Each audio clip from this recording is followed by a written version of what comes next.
Selamat malam pemirsa, Anda menyaksikan Kilas Nusantara Malam pukul 20 waktu Indonesia Barat bersama saya Nabila Karisti.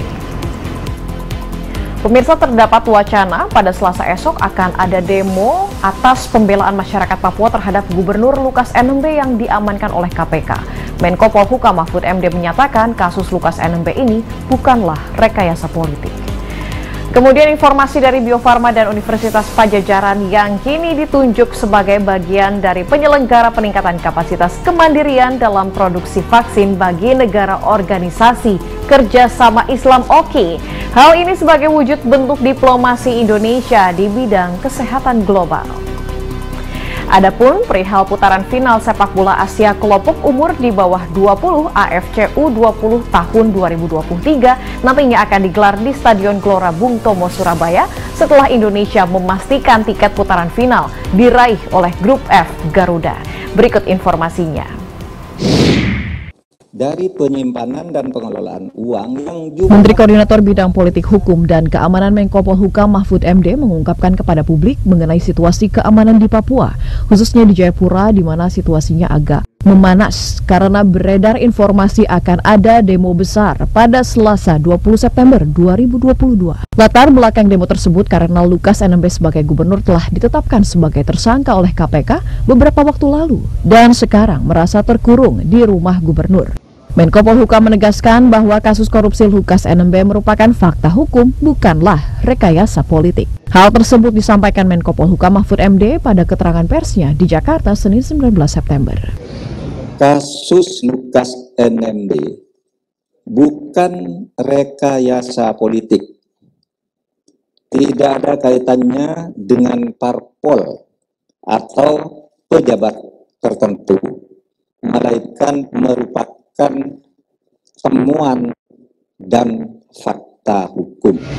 Mahfud menjelaskan, dugaan korupsi yang dilakukan tersangka Lukas NMB bukan hanya gratifikasi 1 miliar rupiah, namun ada laporan PPATK tentang dugaan korupsi atas ketidakwajaran dari penyimpanan dan pengelolaan uang yang jumlahnya ratusan miliar rupiah. Ada pula kasus-kasus lain yang sedang didalami, misalnya ratusan miliar dana operasional pimpinan, dana pengelolaan PON, dan manajer pencucian uang yang dilakukan Lukas NMB. Tim Kantor Berita Antara mewartakan.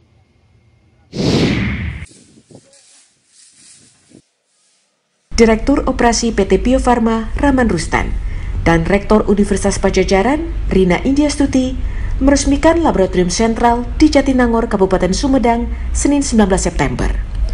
Laboratorium ini akan menjadi tempat pelatihan pembuatan vaksin bagi sejumlah peneliti dari negara organisasi kerjasama Islam OKI, yakni Mesir dan Pakistan.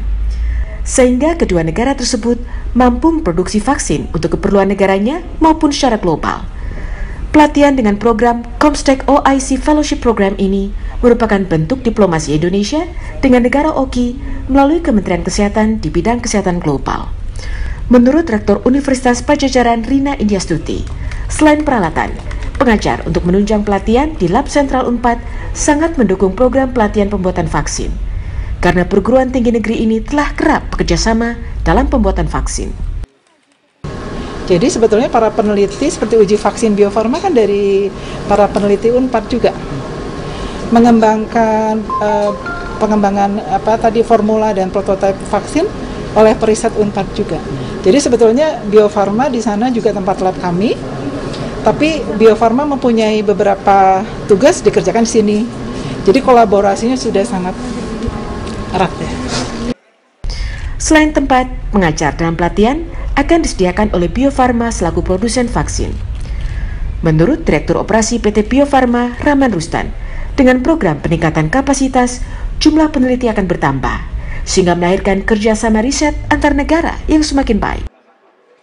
Nah, ini sangat berarti untuk memperkuat kerjasama riset dan pengembangan agar nanti vaksin-vaksin dan produk bioteknologi yang dibutuhkan oleh negara OKI itu bisa kita siapkan. Jadi ini suatu kolaborasi yang baik antara akademisi, universitas, dan government. Kementerian Kesehatan dan Kementerian Luar Negeri mensupport, dan kemudian ini kita jadikan sebagai suatu kontribusi negara untuk dunia. Rahman menambahkan, saat ini tahap pertama dimulai dengan melibatkan 2 negara, Diharapkan 55 negara anggota OKI lainnya akan menyusul menjadi peserta pelatihan. Dari Sumedang, Jawa Barat, Dian Hardiana, Kantor Berita Antara, mewartakan.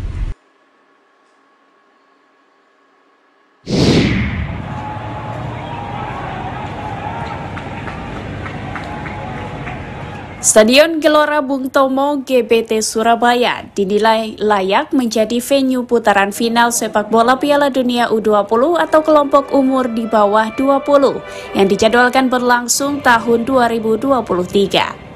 Setidaknya pelatih kesebelasan dari negara Vietnam, Timor Leste, dan Hong Kong menyatakan rekomendasinya setelah bersama Indonesia menjalani laga kualifikasi Piala Asia U20 Grup F yang seluruh pertandingannya berlangsung di stadion ini sejak tanggal 14 hingga 18 September 2022.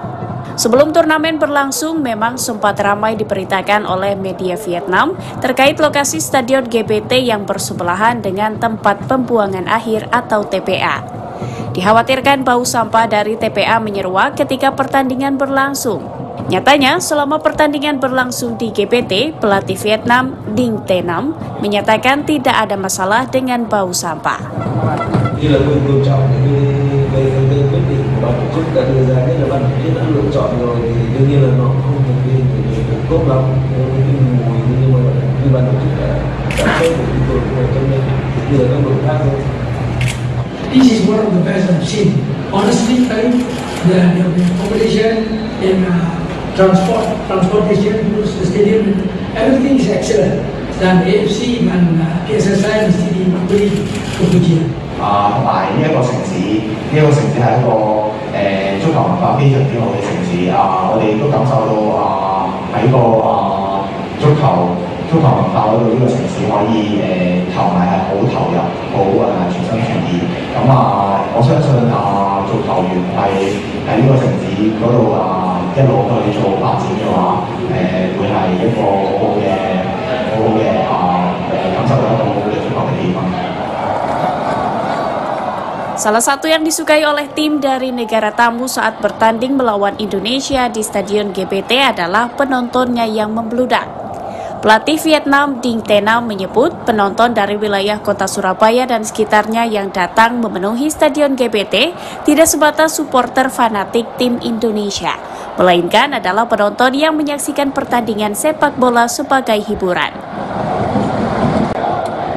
Meski timnya kalah dari Indonesia dengan skor tipis 2-3 dalam laga terakhir Grup F kualifikasi Piala Asia U20 tadi malam, Dinh Te Nam mengaku senang karena telah menyuguhkan permainan sepak bola yang menghibur kepada penonton di GBT. Dari Surabaya, Jawa Timur, Hanif Nasrullah, Kantor Berita Antara, mewartakan.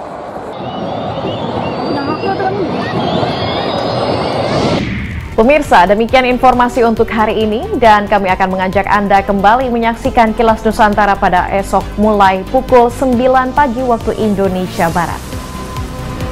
Anda juga dapat menyaksikan berita-berita terbaru lainnya dalam portal antaranews.com, kanal YouTube Antara TV Indonesia, dan saluran UC TV. Selamat beristirahat pemirsa, selamat malam.